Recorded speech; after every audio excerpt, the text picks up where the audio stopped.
Hi, everyone. I'm going to be with you for about the next hour and a half, and we're going to talk about reports. With the SNF QRP reports, we're also going to focus on a couple of other types of reports, and really the case study, I'm excited that we're going to have a case study today. This really is a new addition to this, and for me, a great opportunity for you guys who are going to go back and train your staff and train other folks and really teach them about how to use these reports, not only to ensure that their information for the QRP is accurate, but also to drive their quality improvement. To me, these are a lot of fun to use in quality improvement and just rich with information. And I just want to again thank my colleagues at CMS and Econometrica for inviting me to spend this time with you today. There is a couple of slides of acronyms. If you are looking for all these acronyms, there is a list of them in your folder. I think it's handout number 3. So for all your friends who say, what do all these acronyms mean that you constantly use, you can share that handout with them. Here's our objectives. At the end of this session, you'll be able to describe how to locate the MDS 3.0 reports in the Certification and Survey Provider Enhanced Reports, or CASPER, reporting application. You'll be able to summarize the data that are available on the QM reports, the provider threshold, provider preview, and review and correct reports. You'll be able to describe the purpose of these and explain how to use the SNF QRP reports to perform quality analysis. So let's start with taking a look, before we really get into the reports themselves. I'll review how you can obtain those reports in the CASPER reporting application. Before we do that, though, let's take a quick look at all of the reports that are available to SNF, or skilled nursing facility providers, as well as swing bed providers. There really are quite a few of them. On this slide, we have a variety of reports that are available to nursing home-based SNFs, and these, again, are the nursing home provider report category. Keeping in mind the names of these report categories is going to be important when you go to look in the resources that are available on the QTSO or QTSO website, because the chapters align, the sections of the manuals align with these report names, so it's important to understand those. With all of these reports that are listed here, MDS is part of the name, so it's MDS activity, MDS admission or reentry. And again, I won't read all these for your benefit. I'll spare you the time, and we'll use that time elsewhere, but know that these are the nursing home provider reports.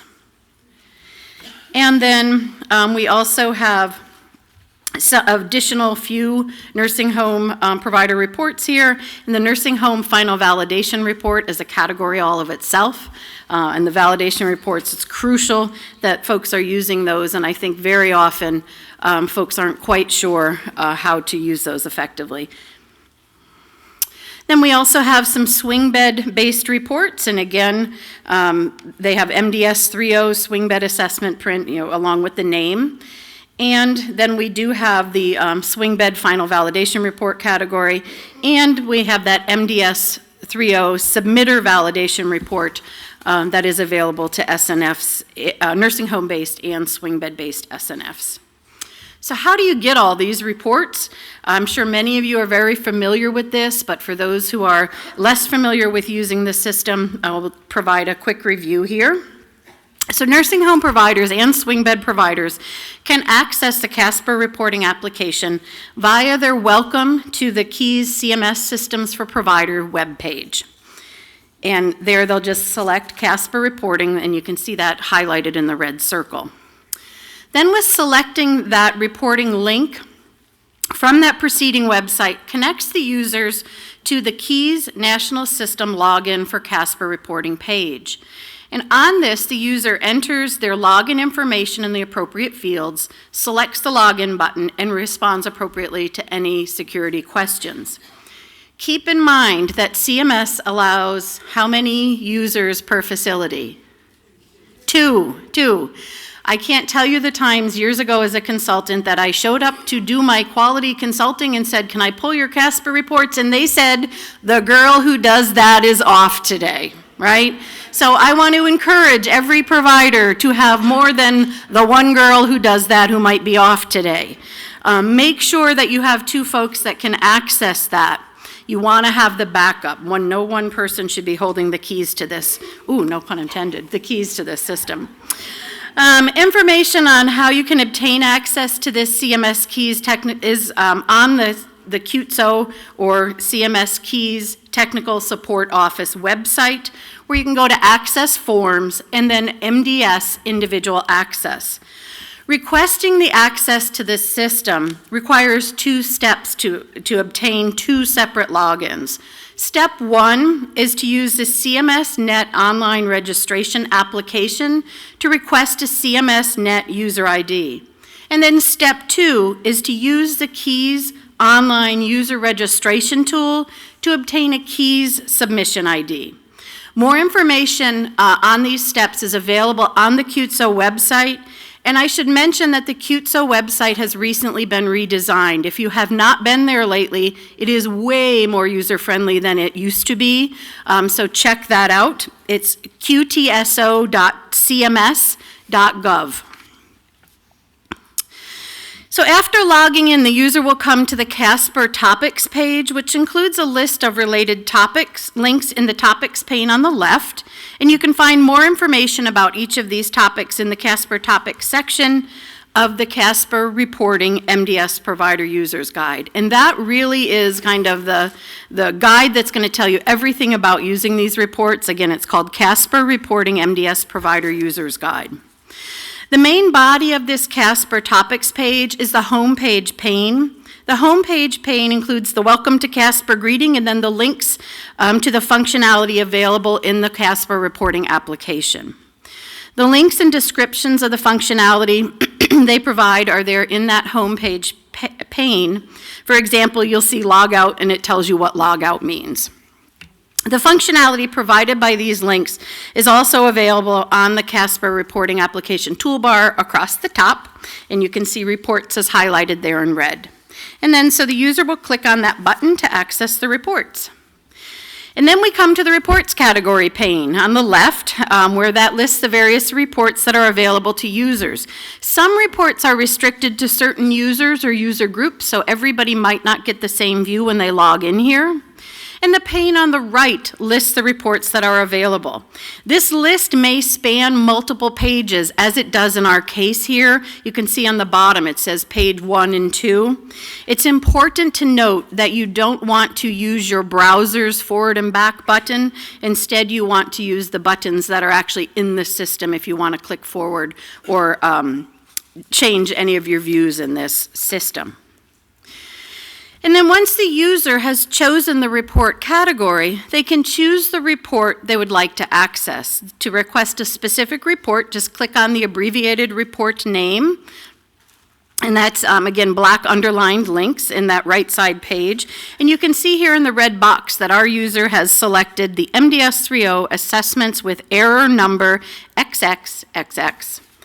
I like this report because it can tell you what's going on from a trend standpoint, right? If I've got a whole bunch of a particular error, like on our example I'm going to show you here in a moment, gives you an opportunity for quality improvement. So next, the user will specify the desired report criteria. And on this particular report, they need to choose the date range and also choose their error number. On this error report, a user can select up to 5 errors, and they will all come out on one report but be kind of categorized together. And then, excuse me, following the report submission request, the user is going to get a verification that the report job was placed into the queue for processing. Keep in mind, some of these reports are huge with lots of data, and they may take some time to process. It's not instant in many cases. So you may want to close out of the system and go back in at a later time to obtain those reports. If your person who's going to help you is coming, print them before he or she gets there. Here's the report resulting from the selection on the prior page. You can see the error number, which is -3810A, and the date range that's been selected is 6/1/2015 through 10/31/2015. So that's a real quick look at accessing the reports. Section 2, which is called Functionality of the CASPER Reporting User's Guide for MDS Providers, is where you can get all of the details on this. So we do have the CASPER reports, and there's a lot of them. Remember that first couple of slides with all those reports listed? I'm just going to mention 3 of these reports that are available to nursing home providers and talk about these in a little more detail. Specifically, I'm going to speak about the MDS 3.0 activity report, the MDS 3.0 assessments with error number XXXX, and the nursing home assessment print report. Keep in mind that CASPER reports, including these 3, are automatically purged from your folders after 60 days. So let's start with the MDS 3.0 activity report. This report lists the accepted submissions, tracking records, and inactivation requests that were submitted by or on behalf of the provider during a specified time frame. The MDS activity report includes many data from assessments, tracking records, and inactivation requests that were submitted within that specified time frame. For example, it includes a variety of information from Section A, including the data from A0310 and your target dates and submission, and then certain data from other sources as well. So providers can use this particular report to ensure that all their assessments for their residents have been accepted into the KEYS ASAP system. The assessment with error number XXXX report, this report lists the assessments with particular error numbers that have been submitted during a specified time frame for a facility, and that selection criteria here on this report will be the date criteria with a from and a to date, and then the error number options. You need to select at least 1 error message, and remember you can select up to 5. The assessment with error number XXX report details information for the assessments during that specified time frame. That includes the submission date, the resident's last and first name, the assessment ID, the field in error, and the value in error. So users are going to print this report to track records that receive particular error messages. For example, and this to me is one you want to be looking at pretty often, if you want to monitor the timeliness of the assessment completion and submission, you can request this report for multiple errors that are listed there on our screen. I'm not going to read them to you. So how do you find out what all these error messages mean, all these little numbers? You can find out the information in Section 5 of the MDS 3.0 Provider User's Guide. There they actually list each of these errors, what that error it means, what the potential causes are, and what folks need to do to address those errors. So this report is meaningless if you don't have those resources in order to go back and take a look and figure out what those errors mean. And then we have the nursing home assessment printer. In this MDS 3.0 nursing home assessment print report details the most recent assessment items submitted for select resident ID or assessment ID, and that's that internal identifier that the MDS submission system assigns to the resident's assessment. The criteria selection page for the nursing home MDS 3.0 Nursing Home Assessment Print Report presents an assessment ID option, and this report allows the users to view all of the item responses for the MDS 3.0 that were on an accepted MDS submission. It's an easy way to use, you can use this report to review and verify responses for related quality. So it's basically a quick printout of the resident's MDS. Time for a polling question. Get your Slido ready. Which MDS 3.0 CASPER report allows you to view the item responses for each item for an accepted MDS 3.0 assessment? Is it A, the error detail by facility report, B, the assessment with error number XXXX report, Is it the nursing home assessment print report or the nursing home final validation report? Take a few moments and participate in the poll. And for those of you online, make sure you're participating in at least 80% of these polling questions if you want to receive a certificate.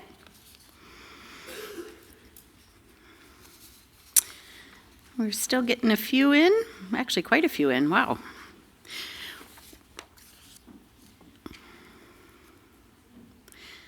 Okay, I think we can go ahead to the answer. And it is the nursing home assessment print report. All right.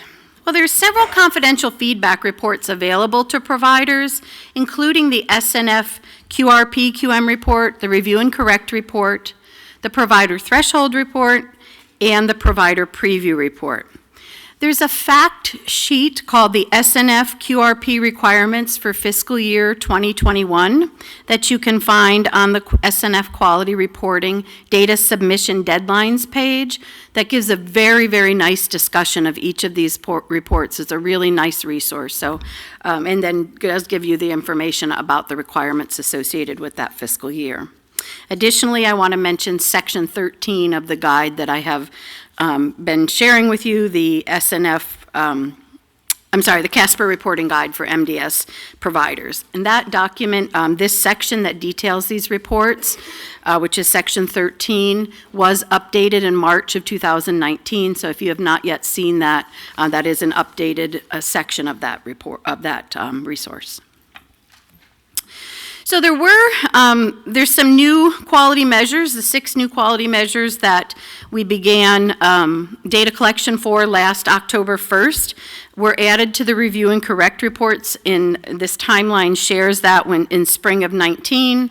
They'll be added to the QM reports in the fall of this year, and then the provider preview reports next summer before they're displayed on Nursing Home Compare in fall next year. And those measures are the drug regimen review, the skin changes, the changes in skin integrity for the post-acute care, pressure ulcer injury, and then the application of the IRF functional outcome measures, the self-care and mobility, and the IRF application of the IRF functional outcome related to the discharge that Alice spoke about this morning. So this is just the timeline for when you'll see those. So to access these reports, you also access them via the CASPER page. You'll start where you did to access those other reports. And then when you select reports, you'll again be brought to the CASPER report page. And from there, you'll see a link on the left to the SNF Quality Reporting Program reports, and that category frame on the left. And the list, this will display the available reports. You can see on the right pane there, those reports that are then available. So the user selects that report pane, that they'd like from the pane on the right. And then like the CASPER reports, these may take a while to load, so you may choose to get out of that system and come back. So let's start with looking at the SNF QRP reports. There are resident and facility level reports available. These are user-requested on-demand reports, and providers can specify the reporting period of their choice and obtained aggregate performance data for the current and past 3 quarters.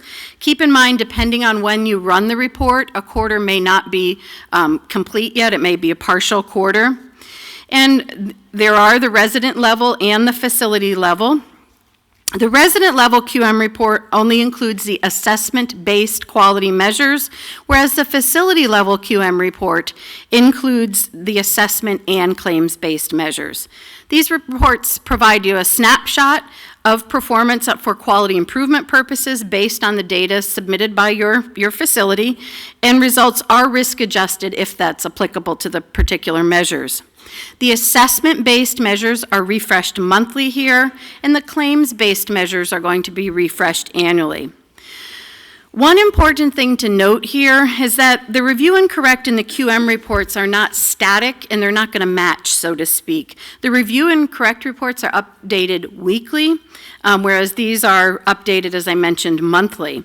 Additionally, review and correct reports are not risk adjusted, where these are risk adjusted. So, if you look at all of the different reports and nursing home compare and all of these different things, your numbers are not always going to jive, right? There's differences with the reporting, and so again, it's important to understand really the data that are in those reports as well as understand the measures. So here, after you select the SNF Quality Reporting Program link, again, you'll have the list of those reports, and here we're selecting the facility level quality measure report. Then in the next screen, you identify a begin and end date. And actually, you select an end date. The begin date is a static. You can't change, is static. You can't change that. It's going to change based on what you put in that end date. So you can select your different quarters, and then that read-only field will display. Here's an example of a facility-level QM report. This screenshot shows 2 assessment-based measures. You can see that for each measure, the SNF QRP facility-level quality measure report shows the number of residents in the numerator and the denominator, the facility's performance on the QM, and the national average for the QM for comparison. Facilities may wish to use this in conjunction with their MDS 3.0 facility level quality measure report, which is one of those CASPER reports, and that shows the facility percentage and how the facility compares with others in their state as well as the nation. This report and that other QM report helps to identify potential opportunities for quality improvement. But when we get to our case study and really how do we use these reports, I want to stress, I'll mention now and I'll stress again there, that your observed percents and how you compare with the nation on this report, it's not enough to know that. The devil is in the details at the resident level. If I have a good facility rate, but all of the residents who have that triggering condition are clustered on one unit, I probably have a quality problem. Right? If I've got falls, my fall rate looks great, but I've got one resident who's falling numerous times, I probably have a quality problem. So it's not enough to just look here and stop. You've got to continue on and look at the resident level reports. Here's another example of a facility level QM report, and this shows performance on a claims based. I particularly like the information on the right hand, it's on your right, yep, right-hand side of this, and that's where it tells you if you're better than the national rate, no different than the national rate, or worse than the national rate. In our example, the facility is better than the nation. And again, Section 13 of that reporting user's guide is where you want to find info about all of this that's in the report. And don't forget the data specs to understand them as well. Next, we'll look at how to get to that resident level quality measure report. Again, we select our link from the right-hand page. And again, similar to the facility level QM, the user will identify the time frame for the SNF resident level report. Again, they can specify the end date, and the begin date is a read-only field that will be generated for the first day of the 12-month period. And here's a little snapshot of a resident level report. Remember that the claims-based measures are not included here. These are going to be only your assessment-based measures. And you can see whether a resident is triggered by the X,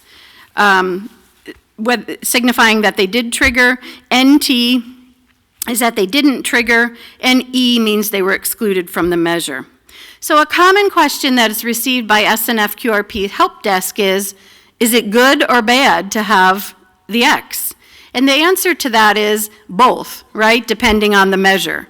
You want for measures like the measure that they've had the, what do I want to say, the functional assessment and care plan, that's a good one, right? You want your X's for that. But if you're looking at falls or pressure ulcers, that's a bad one. You don't want the X's for that. So it's understanding what's the desired outcome that we're looking at. So this report provides the residents active and discharge that were included in the calculations for the facility and the period that were used to produce that report. And then we go to the review and correct report. And this report allows SNF providers to review their QM data to identify if there's corrections or changes that are necessary prior to the quarter's data submission deadline, which is 4.5 months after the end of the quarter. Review and correct reports are user on demand and are confidential to providers, and it includes assessment-based resident level and facility level QM performance data. Provides a breakdown by measure and quarter of the QM results for the rolling 4 rolling quarters. Providers can specify the reporting period and obtain that aggregate performance data for the current and past 3 quarters. The facility's measure scores are not risk adjusted in this report. It only includes the observed scores that are available. The report also identifies open or closed status of the particular quarter as of that run date. Providers can use this review and correct report in conjunction with their other QRP reports, such as the validation report or the resident level QM report, to determine if there's reporting errors that may affect the QM performance. Please note that the review and correct report does not display compliance information for the annual payment update, or APU. These reports are available to providers to run, updated weekly until the data correction deadline. Additionally, there are some new features of the review and correct reports, and I'll share those with you in just a bit. So again, to select this, you go to that pane on the right and choose the report. The SNF review and correct report presents with a begin date, an end date, the quality measures, and whether to include resident level data. Again, the user can select the end date. The begin date will display for the first quarter of the four quarter reporting period. And all measures are selected by default, but alternatively, users may select only those measures of interest by pressing and holding down the Control and/or Shift keys on the keyboard, and then select and highlight the measures that they would like. And you can check that box to include resident level data or to request a comma-separated values file or CSV file. And here's a reminder of the submission deadline dates. I know you just saw this from Alice, but just a quick reminder of the final submission included in this slide deck. And note that if the submission dates fall on a weekend or a major U.S. federal holiday, it will automatically accept provider submissions up through midnight the following day. But don't wait till midnight the following day. And then QM's included in this report. For quarter 4 2018 end date and prior, only 3 measures are reported, and that includes the pressure ulcer short stay, the application of falls, and the application of the functional assessment with the care plan measure. However, beginning Q1 of this year and moving forward, these measures that are on these next two, this slide and the next, are made available. So it's the short stay pressure ulcer, application of falls, application of functional assessment and care plan, the drug regimen review measure. Effective of the final quarter of 2019, the percent of residents with pressure ulcers that are new and worsened will no longer be reported, because we know we're going to have this new item, the changes in skin integrity post-acute care pressure ulcer. And then also the 4 functional outcome measures are QM-specific information here as well. So here's a sample. Notice that the format of the body of this report has changed, and I'll talk about each section, the resident level and the facility level, as we go through the next few slides. But I do want to point out the table legend there at the top of the report, where dash is the data are not available, X is triggered, NT is not triggered, and E is excluded. Excuse me. Here's an example focusing on just facility level data. On the sample report, you'll see the following headers. In this report, you can see that it's pressure ulcers, and underneath you see that table legend, and then the different headers across the top, the reporting quarter, the CMS ID, when the reporting start and end dates there, your data correction deadline is there, and whether that correction period is still opened or has closed as of the run date. And then they give you the number of SNF stays triggered and the number that are included in the denominator, as well as your percent. Remember, the results displayed here are not risk adjusted.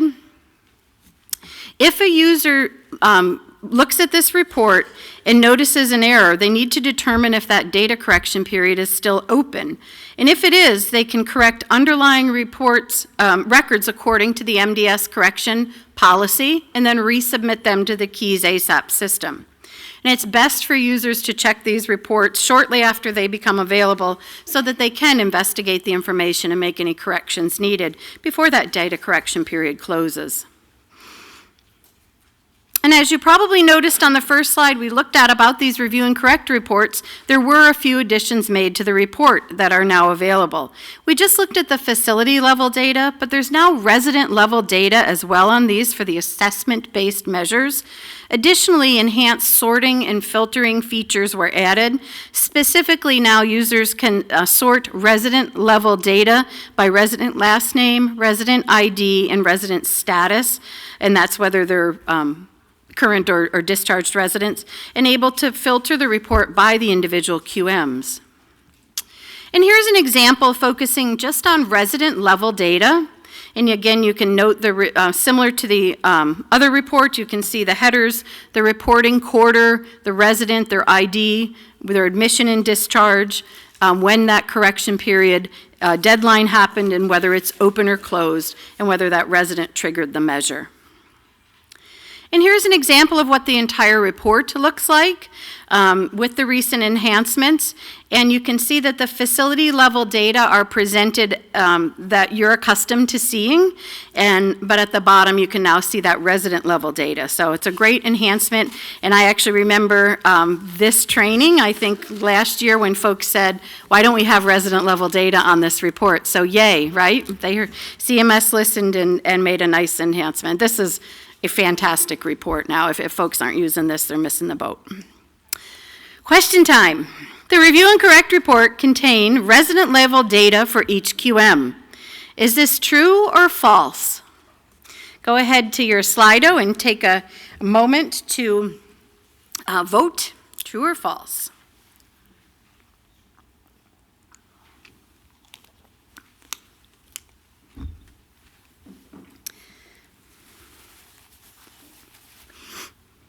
Give you just another moment or so. Boy, the number really jumps up like 50 at a time. People are really voting online. Yay, online people. So there's way more votes than there is you guys sitting in this room. It's great. All right, and yay, it's true. Great. The review and correct contain the assessment-based measure data and resident level data, again, now available for those measures. So good stuff. Another question. This is a fill in the blank. QM calculations for review and correct reports are performed on a what basis? Are the reports calculated weekly, bi-weekly, monthly, annually?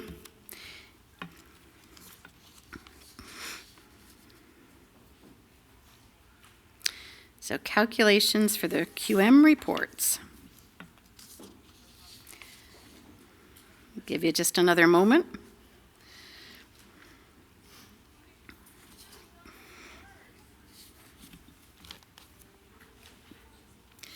Okay, let's see what the answer says. It is weekly, and they're also updated on the first day of each quarter. All right, let's look at provider preview reports. These are available about 5 months after the data collection quarter. remember, the corrections, when you see these reports, it's too late to be correcting the information. That's what those review and correct reports are for. So this is beyond that quarterly freeze date when you're getting these. But they're made available, these were initially made available to providers in September of 2018. And the idea of these is that SNFs are giving the opportunity to review their facility level QM results during a preview period, a 30-day preview period, prior to those data becoming publicly available on Nursing Home Compare. The reports display the assessment-based and claims-based data. These are refreshed quarterly, and these are not on-demand reports. These appear in your folder. They're automatically generated and saved to the provider's shared folder in the CASPER reporting application. And provider preview reports are not available, as I said, until 5 months after the reporting, the end of the data collection quarter. So the idea is that this 30-day preview period, you have the opportunity that 30-day period begins on the day that these reports are placed in your folder, and providers then have the opportunity to review the data before it goes on Nursing Home Compare in order to alert CMS that if they think they need a review of the data. I want to stress that this is if these data are wrong based on something that's been submitted in the, what your data you think should be. This is not based on, oops, we made a whole bunch of mistakes on coding our MDSs. Let's go back and ask CMS to suppress them now because we didn't code right. You have that data correction period to address those coding issues. That's not what this is for. This really is if you believe your data scores displayed are inaccurate based on what was in those assessments and based on what you believe. So the provider preview report is accessed, as I mentioned, in that shared folder. The shared folders are identified with the asterisks in that folder area, the left-hand pane. The shared folders begin with a 2-letter state name or state abbreviation, and then you can see, so MS for this one, I think it says MS, yes. And then it will say long-term care, it will say the actual, you've got the opportunity then to get your PBJ, long-term care, the validation reports, all of that. So those are your shared folders. And then during the 30-day preview reports, as I said, SNFs can request that CMS review that data in their provider preview report.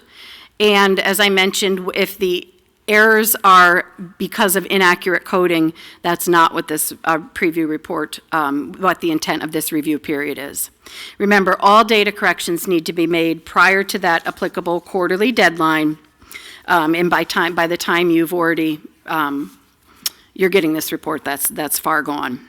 Here is an example of the provider preview report. The report shows users what their data are going to look like on Nursing Home Compare after the upcoming refresh. And this first example shows the facility performance on assessment-based measures. You can see the measure name and number as well as the number of SNF stays included in the numerator and denominator, the facility's observed percent, and for those measures that are adjusted, it does include the adjusted percent along with the national average. And here's another example of the provider preview report. And this second example shows facility performance on the claims-based measures. Tells how many SNFs perform better than, no different than, or worse than the national rate, as well as how many SNFs had too few cases for public reporting. So you can actually see that on there as well. And finally, we come to the provider threshold report. And the report details the status of the measures required for the annual payment update, or APU, by the fiscal year of the APU. The provider threshold report is a newer report that was just made available in January 2019. And these are user-requested on-demand reports. And the facility can specify the fiscal year of interest in this report. For each assessment-based measure, the report displays the percent of residents that met the data completion threshold, the number of successful submitted resident assessments, and the number of resident assessments that met the data completion threshold. The report will display these data for each quality measure by year, calendar year, quarter, and month. To access the report, again, you select it from the right-hand pane on the Quality Reporting Program Reports pane, and then select the desired fiscal year from the drop-down. The drop-down contains the current APU fiscal year for which measure data or collection has begun and one prior APU fiscal year. There are a couple of limitations to using this report, and it's very important that you understand these. You might remember that the compliance for the SNF report is not calculated by measure. Instead, it's calculated by assessment. For each assessment, you need to submit all required data elements for the required measures to receive credit for that assessment. However, the provider threshold does not display the total number of assessments that met compliance. Instead, it only displays compliance by measure. So the data elements designated as standardized patient assessment data elements, or SPADES, for post-acute care are used to risk adjust the QMs, and they are also considered required data elements for purposes of determining compliance. But the provider threshold report does not include all of those. All of this means that SNFs can't use this report to determine whether they're currently compliant with SNF QRP. Instead, this report should be used to identify which measures the SNF is having issues with consistently submitting data for. Okay, so this is not, you can't just use this to say, yes, we're compliant, no, we're not. Here's an example of the provider threshold report. So you can see that the report displays compliance by measure, but don't forget, for the purposes of calculating compliance, it's not determined by measure. Instead, it's determined by assessment, and the report does not give that. As previously mentioned, you can't use this for compliance. So, another polling question. For each assessment-based measure, the provider threshold report displays which of the following? Is it compliance calculations for each measure? Percentage of resident assessments meeting the data completion threshold, or total number of assessments that meet compliance? I'll give you a couple moments to participate.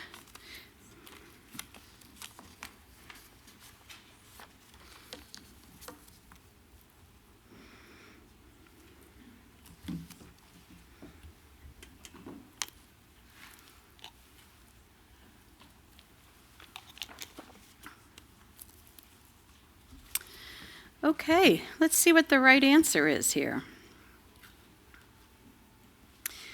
It is B, percentage of resident assessments meeting the data completion threshold. Okay, I officially am a little bit early. Woo. But it's time to have some fun. We have a case study, and this is to practice using the SNF QRP reports for analysis and quality improvement. Please gather your handouts for the case study. You'll have a total of 5 located, for those of you who are online, in a file named May 2019 SNF QRP Provider Training Day 1, Part 2. The files, and if you're in person, these are handouts numbers 6 through 10, and they were on the left side paperclip together.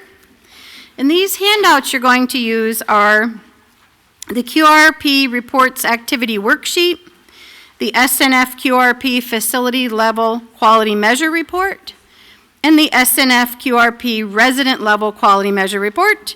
And you have 3 nursing home assessment print reports, and they are for Tamara Wilkins, Brian Jones, and David Hoppin.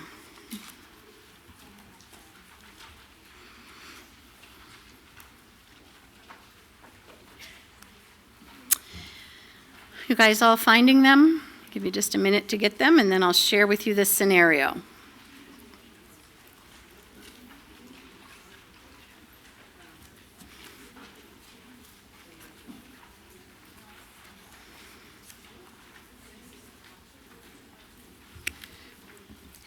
Okay. Y'all good? Okay, here's our scenario. You are the Quality Improvement Director at Sunny Valley Nursing Home. It's never like Stormy Valley Nursing Home, right? Sunny Valley Nursing Home. Your role involves routinely accessing, analyzing, and using CASPER reports to support the work of your facility's quality improvement program. On a regular basis, you run the review and correct report to validate the accuracy of the MDS data submission, and that allows you to identify and correct any potential errors within the correction period. And once the QM report is updated with Q4 2018 data that are available on the review and correct report, beginning January 1st, 2019, you review and analyze your SNF QRP facility and resident level data in CASPER. While reviewing these reports, you identify an opportunity for improvement. So here's your instructions. Working in groups at your table, identify and analyze the opportunity for improvement using a sample CASPER report provided, the sample reports. And again, I hope those of you who are participating remotely will take part in the activity and then come back and debrief with us. Use those reports, worksheets to guide your analysis, and again, I mentioned the folder. So it says here we're going to debrief in 20 minutes, and I had originally told them at 10 of 12. Ephraim, can we change it to 20 of 12?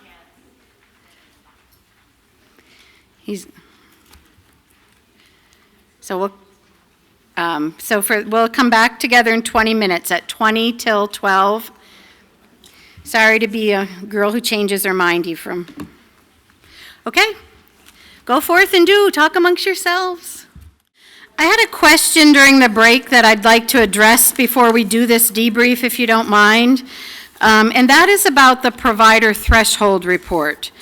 And the person, and I'm sure I'm going to screw up exactly what her question was, but she asked about the issue of the provider threshold report being measure-based, not assessment-based. Remember, your APU is assessment-based, right? So we're looking at all of these assessments, not we, CMS is looking at all of these assessments and saying, are those assessments full, are the data provided that are required, okay? So why is this an assessment-based report? So think about what the purpose of this report is. It's for you to use to enhance your systems, right? So if I look at this report and I say, okay, on pressure areas, I've submitted 25 assessments and 23 are correct. And everything else I'm getting 100% of. I want to go back and look at what's going on the pressure ulcer. What am I missing on those assessments? I've got that little chunk of assessments for that month. But I also want to share with you, someone said, well, if we're pretty good on these numbers, can we say, yes, we're compliant, or no, you're not? Based only on that report, you don't know if, let's say you have, 50 residents in your falls measure, but you've only got data for 40 of them. And then I look at, I've got 50 residents in my pressure ulcer measure, but I only have data, I'm only compliant with 45 of them. I don't know if that means did I screw up the coding for pressure ulcers and falls on the same assessment? Maybe. Or do I really have 15 assessments total out of those 50 that are not compliant, or out of those 100 that are not compliant? Does that make sense? So you need to look and evaluate the assessment-based data so you can understand where your problems are. One person shared with me the story of someone thought the pharmacist had to do the drug regimen review, so they were dashing that. Yikes. So if let's say all my drug regimen review data are screwed up, but I throw all the measures in together and it really looks pretty good, my level. So that's why you need to know at the measure level, because you can't fix a problem if you can't drill down to the details of that measure. Does that make sense? Okay. And I'm here for the whole day. I'm happy to talk to you about the reports, okay, and look at the source documents with you and things. All right, let's go over this case study. And if you think that I'm the only thing standing between you and lunch because I end at noon, recheck your agenda. All right. Oops, I'm sorry. There's our question. So we have 4 questions you were charged with answering. We're going to say review those reports to identify which measures your facility should target for improvement, and how does the report data support that conclusion. And then we say, using that resident level report, identify the residents who were included, so who triggered that measure. And then using the nursing home assessment print, summarize the findings of those residents. And then how will that information in these CASPER report, or CASPER and QRP reports help you make some next steps for quality improvement, which to me is the fun part. That's where these reports are super, super useful in.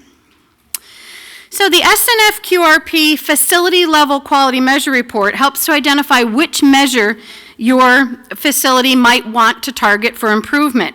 And here we see our facility observed percent and risk-adjusted percent are greater than the national average.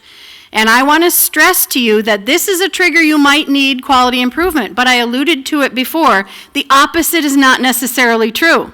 Right? If I look and I say, woo, I'm better than the state and the national average, but then I look at the details and I find out what sits underneath that, like, yeah, I've only got 5 guys who have fallen.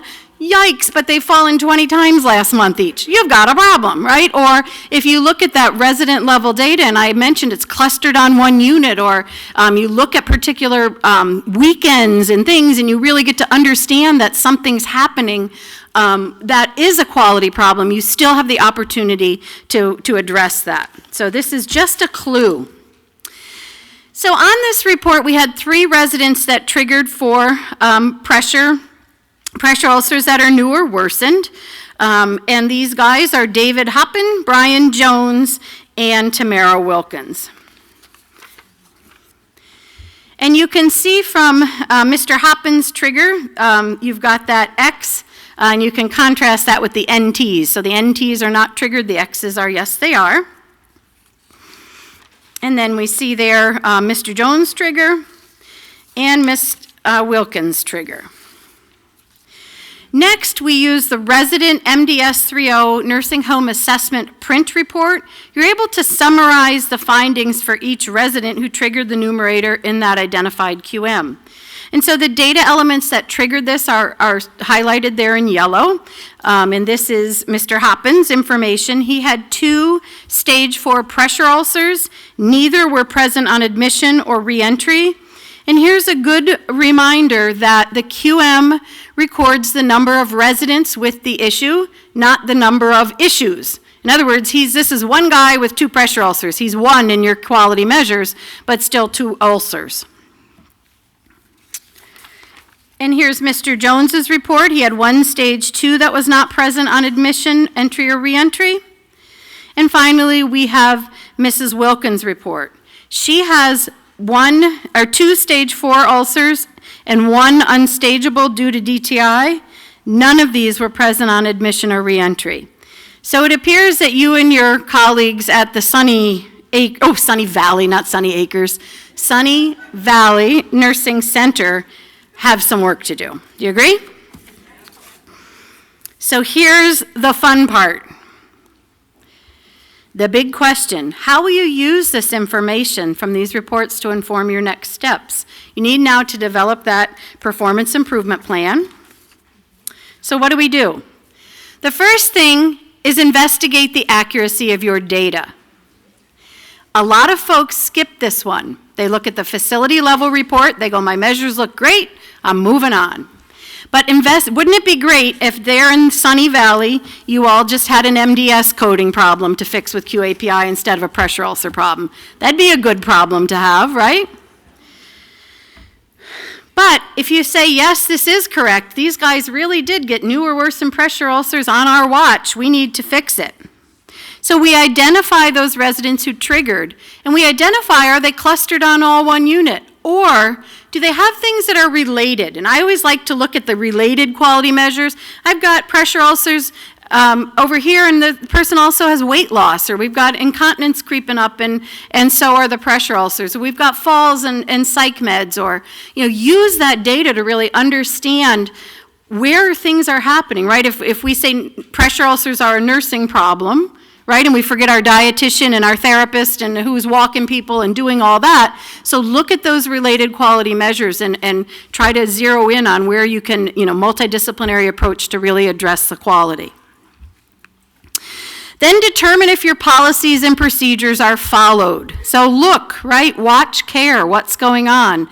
If they are followed, are you getting the results? Are your policies and procedures evidence-based, and are you getting the results that you expect based on those policies? If our case here at Sunny Valley, we had followed our policies and procedures, chances are our policies and procedures may not be up to snuff, may not be evidence-based, based on national guidelines and good gerontologic care. And then provide education as well. Unfortunately, I think a lot of times quality improvement skips step 1 through 3, and we re-educate on a policy that isn't going to get us the outcomes we need anyway, right? So I think these steps are really, really important steps. There is some resources I want to add to the QM manuals here. The CASPER reporting users guide is here. That's, again, an important tool. I mentioned a lot of the different sections. You can get this on qtso.cms.gov. The sections are really easy to get to nowadays. And I mentioned that fact sheet on the quality reporting. So let's summarize. You learned how to locate a lot of different reports. So we have the CASPER reports, and those are going to be your nursing home provider reports. Those are CASPER reports. You've also got the SNF QRP reports that are available. We learned about the information in those new, the SNF QRP reports, the quality measure, the provider threshold, the provider preview reports, and the review and correct. We learned the purposes of those reports, and hopefully you learned how to use those. And I hope that you found this session helpful. I want to remind you about your action plan, and I'm going to encourage you all to make a note of at least one report that you haven't used, or one way to use a report that you heard from me during this session, and encourage you to make note of that on your action plan as well. And finally, I want to remind you to submit questions to Slido. And I was going to mention at the beginning of the session, and it totally slipped my mind, that Terry this morning went over changes about PDPM very quickly. Tomorrow is largely devoted to PDPM. So if you have questions on PDPM, please wait to submit them until after you hear from John and Penny tomorrow. I want to thank you guys all for your time and attention, your participation in the case study, and again, thanks to my colleagues at CMS for inviting me to join you today.